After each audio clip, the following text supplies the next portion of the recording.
What's happened is that our community has been divided into two. We have two black communities, not one.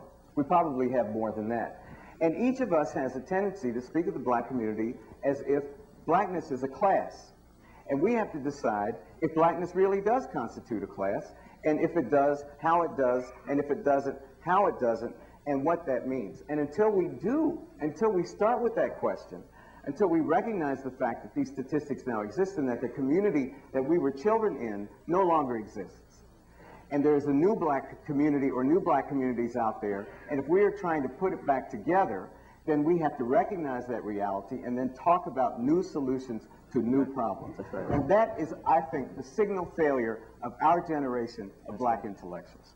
Right. More often than not, we resort to romantic black nationalism or to some other way to assuage the guilt that we feel, and everybody in here knows what I'm talking about leaving that community behind. But I don't know what Skip is talking about. I don't feel, I feel like I've come here and I'm going to testify from the location that I inhabit. I don't feel like I've left that community behind.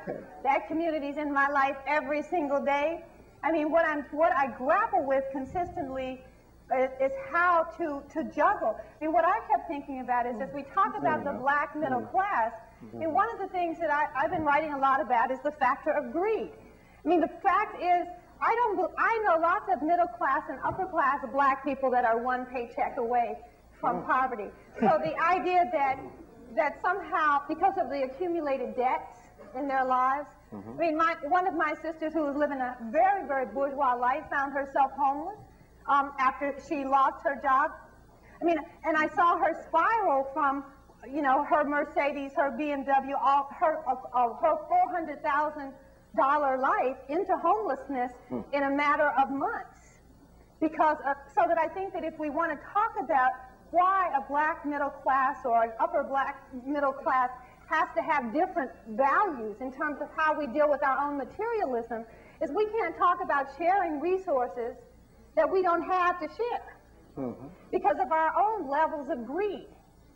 I mean, I am interested in talking about what kinds of values do we replace market values with, and how do we do that?